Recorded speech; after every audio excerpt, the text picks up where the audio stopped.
Imagine a being so immense, so powerful, that their very presence warps the course of history. A figure whose shadow on the battlefield alone can turn seasoned warriors into trembling children. These are not mere generals. They are Primarchs, the Emperor's sons, living legends forged in secret, designed to be the ultimate leaders of humanity's armies. And yet, there is something in them far darker than their glory, something that terrifies even those who call them father or brother. The imperium celebrates their victories, sings songs of their heroism, and carves their names into monuments of steel. But behind the tales of triumph lies a question few dare to ask. Just how terrifying is a Primarch really? Picture this. A single Primarch descends onto a battlefield. Entire regiments of Space Marines, warriors bred for war, falter at the sight. Enemy forces crumble, not because of their weapons or numbers, but because terror itself has a shape, and it is the Primarch. Some bring rage and bloodshed so violent it can make the stars weep. Others wield psychic, might so incomprehensible it twists reality. And a few are nightmares incarnate, stalking humanity with visions of fear and despair. For most mortals, even seeing one is a brush with annihilation. For entire planets, a Primarch's arrival can mean death, chaos, or a fate so cruel it lingers for centuries in the memory of survivors. In this video, we're going to explore the terrifying truth behind these mythic beings. From their godlike strength to the psychological terror they inflict, we'll dive deep into the dark heart of the Imperium. By the end, you might begin to understand that a Primarch is not just a warrior, they are a living apocalypse. Before we can truly understand the terror of a Primarch, we need to understand what they are and why they exist. The Primarchs are not just soldiers, not just leaders.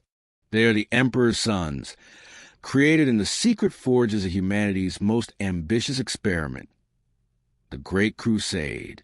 They were designed to be perfect in every way, the ultimate instruments of war, strategy, and vision, beings capable of shaping the fate of entire worlds with a single command. In the earliest days of their creation, the Emperor poured not just science, but something almost unnatural into them. Each Primarch was imbued with unique abilities, a reflection of both their purpose and personality. Some were towering figures of raw physical might, unstoppable in combat and impervious to pain. Others were masters of the mind, able to foresee outcomes, manipulate entire armies, or strike fear into the hearts of millions with a single glance. Yet all shared one thing. They were larger than life in every sense of the phrase. But their creation was not without catastrophe. The warp, that chaotic realm beyond reality, interfered, scattering the infant Primarchs across the galaxy. Each one landed on a different planet, often harsh, hostile, or outright dangerous. And it was there, in alien landscapes and under brutal conditions, that they were shaped not just by power, but by survival. Some became rulers, some savages, and some legends whose names would echo for millennia. When the Emperor found them, each Primarch had already become a force unto themselves. Some embraced their father's vision and became the standard-bearers of humanity. Others resisted, driven by their own sense of justice, vengeance, or destiny. This duality, the combination of divine design and individual will, is what makes them terrifying. They are not mindless engines of war. They are sentient, intelligent, and unpredictable. And when they move, entire civilizations feel it. Physically, they are the pinnacle of human evolution. A Primarch can tower over even the largest Space Marine. They're strength enough to crush a tank with a single strike. Their reflexes faster than any mortal eye can track. But their terror is not just in muscle and weaponry. It is in presence. Entire armies, even those trained to face horrors beyond imagining, falter at the sight of a Primarch. They embody everything humanity aspires to, and yet, in that perfection, they become monsters to behold. And yet, despite their immense power, each Primarch is deeply human, flawed, emotional, ambitious, even tragic. Angron rages endlessly against a universe that betrayed him. Mordorion drifts through plagues and death, a walking omen of despair. Lorgar manipulates belief, twisting faith into weapons. This combination of immense power and deeply personal motivation makes them unpredictable, and that is what terrifies even the most seasoned warriors. It is also worth noting their purpose. The Emperor did not create the Primarchs merely as generals or warriors. They were intended to lead humanity into a golden age, to unify a fractured galaxy, to be living symbols of hope and power. And yet, history has shown us that their very existence can bring as much destruction as salvation. Where a Primarch walks, empires rise or fall, worlds are saved or annihilated. In short, the Primarchs are the ultimate paradox. They are the pinnacle of human achievement, yet they are the embodiment of fear. They are godlike yet deeply personal, terrifying yet relatable.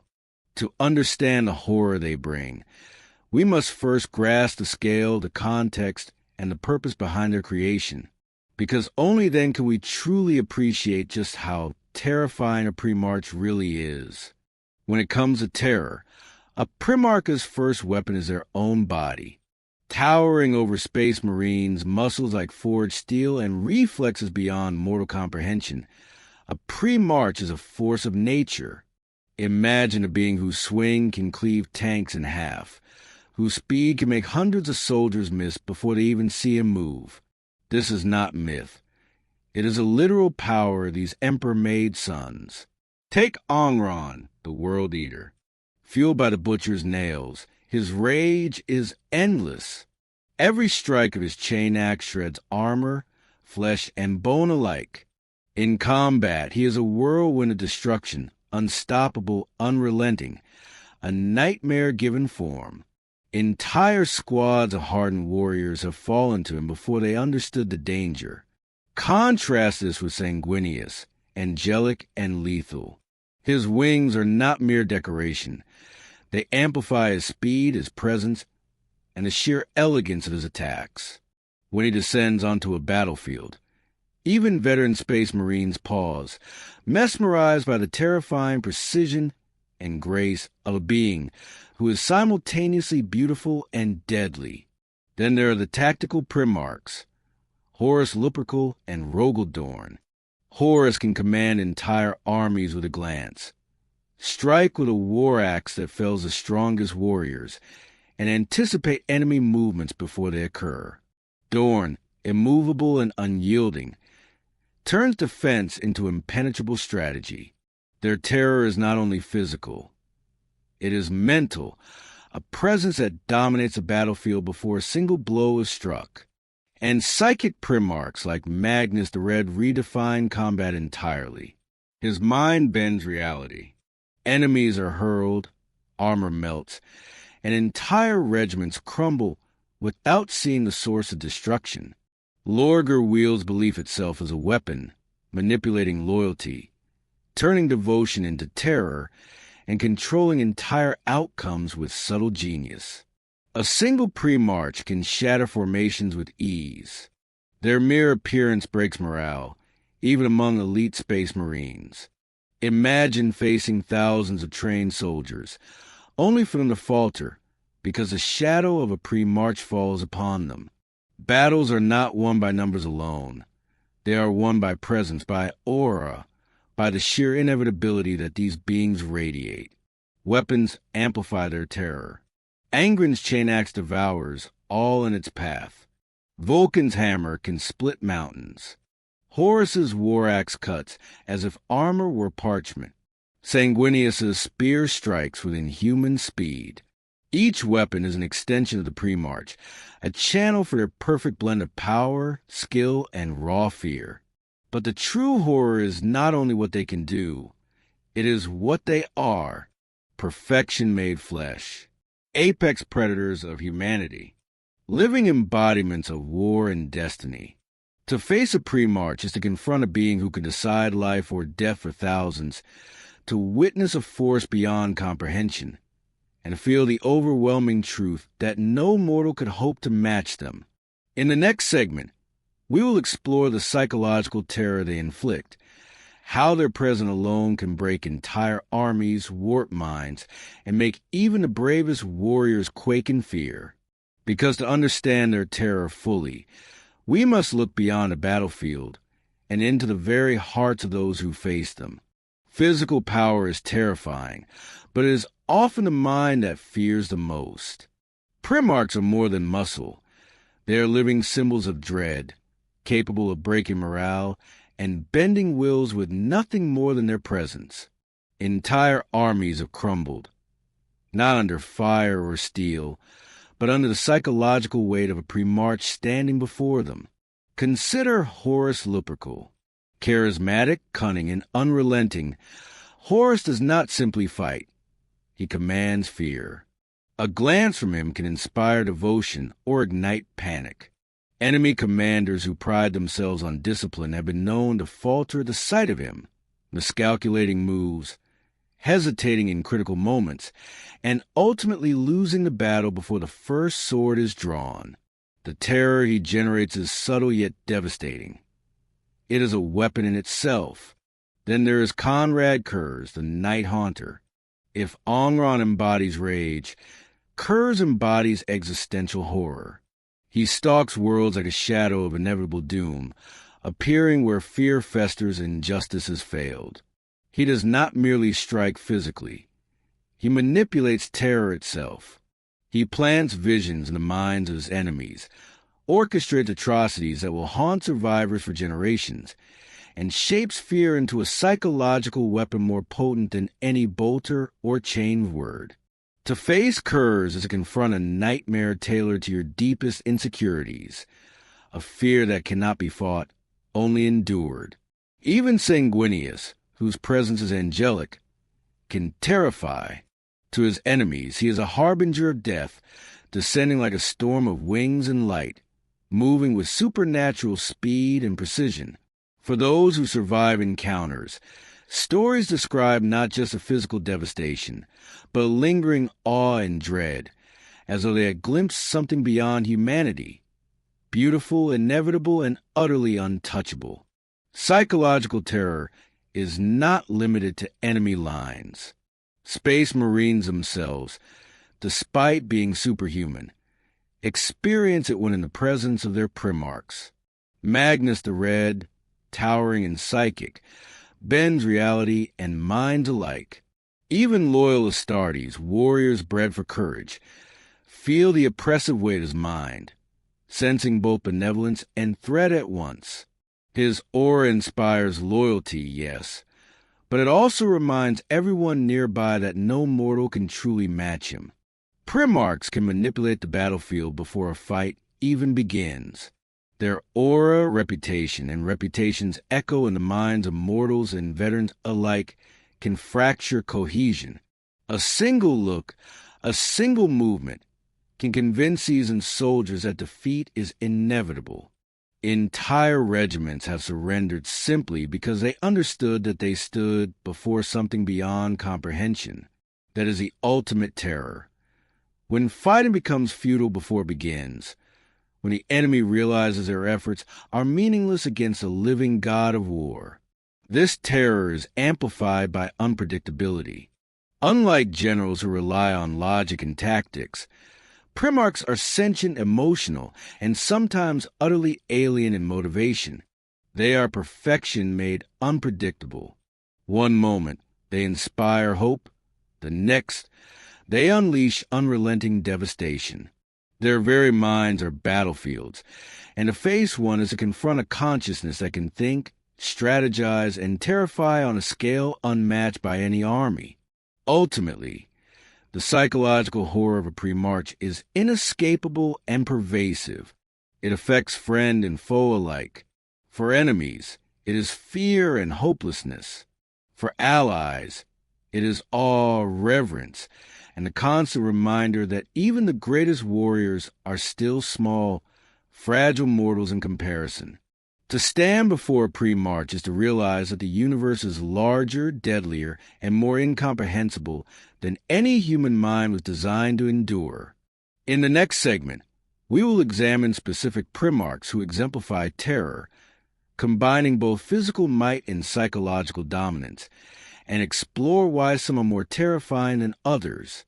Their stories will reveal how their very existence reshaped worlds and the minds of those who face them. Not all Primarchs terrify in the same way. Some inspire dread through sheer brutality, others through psychic might, and some through a presence that warps the very minds of those around them. Let's examine a few of the most terrifying Primarchs, and why their legend alone causes entire armies to falter. Horus Lupercal. The War Master is terrifying because he blends charisma and destruction. On the battlefield, he is a whirlwind of steel, strategy, and instinct, capable of anticipating enemy movements before they happen. Yet the real terror lies in his influence. Horus can inspire blind loyalty or unmitigated fear, bending allies and foes alike to his will. Entire regiments have surrendered simply because the legend of Horus preceded his arrival. Angron, the butcher of world eaters, embodies raw, unrelenting rage. Fueled by the butcher's nails, his fury is eternal, a hurricane of claws, axes, and screams. Angron does not merely kill, he obliterates. To face him in close combat is to witness unstoppable violence, a tidal wave of pain and blood. Entire battalions have been shredded before understanding what hit them, leaving survivors traumatized for decades. Konrad Curze, the Night Haunter, represents psychological horror incarnate. He does not fight to win, he fights to terrorize. He appears where fear festers and magnifies it, leaving civilian soldiers and even loyal space marines broken by visions of doom and despair. To confront Curze is to see your deepest fears made flesh, a nightmare tailored to every individual psyche. Magnus the Red is the apex of psychic terror. Towering, red-skinned, and armed with powers that warp reality, he can destroy minds as easily as armies. He manipulates the battlefield before a sword is drawn, bending perception and tearing enemies apart without physical contact. Entire regiments have fallen to Magnus simply because they could not comprehend the reality-warping horror before them. Sanguinius, angelic yet terrifying, wields presence as a weapon. His wings, speed, and grace inspire awe, but to his enemies he is death incarnate. To witness him descending into battle is to understand both beauty and inevitability, the knowledge that no mortal can withstand what is coming. His terror is subtle, almost spiritual, haunting survivors long after the fight ends. Mordorion, the Plague Father, wields inevitable despair. His aura spreads sickness, decay, and dread. Those who face him feel as if death itself walks beside him, inescapable and patient. Mortarian's terror is not explosive like Angron's or swift like Sanguinius's. It is insidious, creeping into minds of men, making them doubt their own survival before the first attack lands. These Primarchs demonstrate that terror comes in many forms: rage, psychic might, inevitability, and presence. Some terrify physically, some mentally, and some existentially. The true horror of a Primarch is that their terror is multidimensional. You can fight them, flee from them, or hide, but fear will always follow. They are perfection made deadly, myth made flesh, and nightmares walking among mortals. In the next segment, we'll explore how Primarchs impact humanity and space marines, showing how their presence alone can break loyalty, morale, and sanity, proving that fear is often as lethal as any weapon. To understand just how terrified Primarch is, we must look at those who face them. the humans and space marines who live, fight, and sometimes die in their shadow. For mortals, a Primarch is the embodiment of overwhelming power, the apex of existence. Their arrival on a battlefield does not merely shift the odds, it redefines them. Entire regiments of soldiers, armed with training, courage, and numbers, falter before seeing a Primarch approach. Their terror is immediate, visceral, inescapable. Consider Angron again. For humans, he is a living apocalypse. His rage, amplified by the butcher's nails, is incomprehensible. Men and women who have survived years of war, who have faced Xeno's horrors and heretic cults, are reduced to trembling shadows in his presence. Even elite space marines feel the oppressive weight of his fury. Angron's power is so absolute that to look upon him is to confront your own mortality. Then there is Konrad Curze, whose terror is not physical but psychological. Entire hive worlds have fallen into chaos, simply because his shadow loomed over them. The Night Haunter does not need to strike. He shapes fear itself, turning loyal citizens into agents of despair, loyal soldiers into broken shells. Humans and Marines alike understand instinctively that to resist him is not merely dangerous. It is often futile. Even Sanguinius, angelic and noble, inspires terror in enemies and awe in allies. His presence is a reminder that no human or space marine can truly match a Primarch. For soldiers who fight beside him, their courage is bolstered, yes, but always tinged with the knowledge that they are insignificant compared to the power at their side. And for enemies, that same knowledge crushes morale before the first swing of a weapon. Magnus the Red demonstrates a different kind of terror. His psychic might warps reality itself. To humans, he is a god of thought and destruction. To space marines, he is both comrade and cautionary tale, a being whose mind surpasses comprehension, whose power could annihilate thousands without lifting a sword. Even loyal Astartes, trained for bravery beyond mortal limits, feel the oppressive weight of his presence, aware that a single mistake could be fatal. This scale gap is consistent across all Primarchs. They are not only larger, faster, and stronger than space marines, they are entirely beyond human comprehension.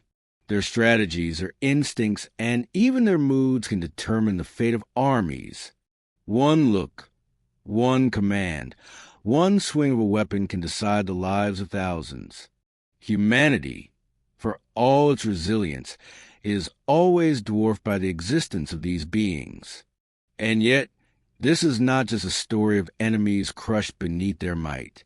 Even space marines, the Emperor's finest warriors, exist in a state of awe and fear around Primarchs. A loyal regiment may follow a Primarch into impossible battles, fight with unmatched ferocity, and yet never fully grasp the magnitude of the being they serve. Reverence and terror walk hand in hand, reminding even the strongest that a Primarch is perfection incarnate, and perfection can be terrifying. The truth is simple. Primarchs redefine combat. For humans, they are nightmares come to life. For space marines, they are gods walking among mortals. Their very existence bends a battlefield, warps morale, and imposes a level of fear and respect that no ordinary commander, no matter how brilliant, could ever achieve.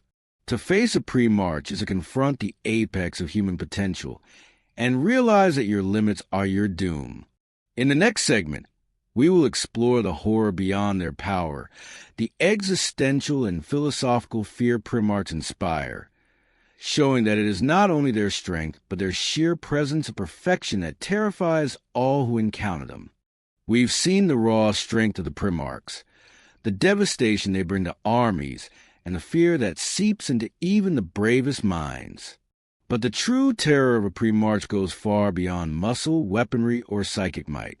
The most horrifying thing about these beings is that they exist as living paradoxes, creatures whose very presence challenges everything humanity believes about itself.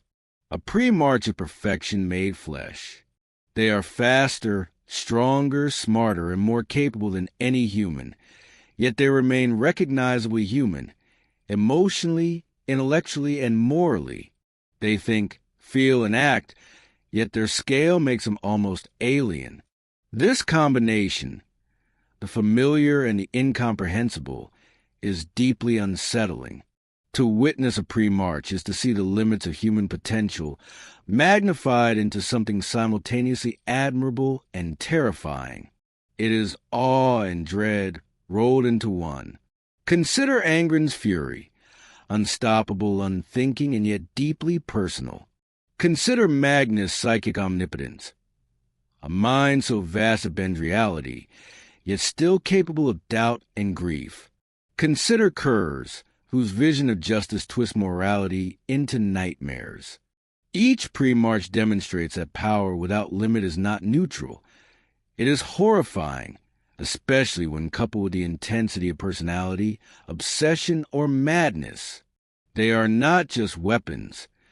They are living forces of inevitability. This horror is existential. Mortals see them and instinctively recognize the truth. No matter how brave, how prepared, how loyal, they are small, fragile, and fleeting. The Primarch embodies what humanity can never be: perfection, immortality, and dominion. For Space Marines, who train their lives to face horrors beyond comprehension, even they must acknowledge their own limitations. There is a subtle terror in loyalty, in awe, knowing that even when fighting alongside a Primarch, they are still merely human. Primarchs also embody unpredictability. Unlike gods or machines, they are sentient, emotional, and flawed. One moment they may inspire hope, the next bring annihilation. Their moral compass is their own, not bound by human law or expectation. This unpredictability makes them not only dangerous, but existentially unsettling. Even allies can never fully anticipate their decisions, their wrath, or their judgment. Perhaps the most terrifying aspect of all is their inevitability. Primarchs are not merely combatants. They are forces of destiny. When they arrive, the universe bends around them. Battles are won or lost. Cities fall. Civilizations tremble. Their influence reaches beyond the battlefield into the very minds and hearts of those who encounter them. To meet a Primarch is to confront your own mortality, your own limits, and the stark reality that even the strongest are insignificant. Ultimately, the terror of a Primarch is not a single strike, a single psychic attack, or even a battlefield feat. It is their existence itself. They are living legends, living nightmares, and living proofs of human potential and its terrifying consequences. They embody everything humanity can dream of and everything it can never hope to match. They are gods, warriors, and monsters all at once, and that is why they terrify everyone who crosses their path. In the next and final segment, we will wrap up by exploring the lasting impact of Primarchs on the Imperium and its people, reflecting on how their terror shapes not only war but culture, belief, and fear itself. So, just how terrifying is a Primarch? The answer is simple, and yet impossible to fully grasp. They are not merely warriors. They are gods walking among mortals, living embodiments of perfection, power, and inevitability. To see one is to confront your own insignificance, to feel the weight of a universe that bends around beings far beyond comprehension. They terrify in every dimension. Physically, with strength and speed that shatter armies. Psychologically, bending fear and loyalty alike. And existentially, reminding all who witness them that humanity is fragile, fleeting, and mortal. Some strike with rage, some with grace, some with cunning, and some with powers that warp reality itself. Yet all share one trait. They are forces no mortal can fully oppose. And it is this combination of power, presence, and unpredictability that makes them legends and nightmares. Mortals flee. Space Marines hesitate. Enemies crumble. Even allies recognize the way to perfection walking beside them. A Primarch is not just terrifying in battle. They are terrifying because they exist. The imperium may revere them, but fear shadows that reverence. To confront a Primarch is to face the apex of human potential and the limits of your own mortality. And in that moment, whether you survive or die, you understand what it truly means to encounter a being who is, in every sense, a living apocalypse. So next time you imagine the Imperium's greatest champions, remember, power is only part of the story. The real horror lies in their presence, in their mind, in their inevitability. That is why a Primarch is not just terrifying, it is unforgettable.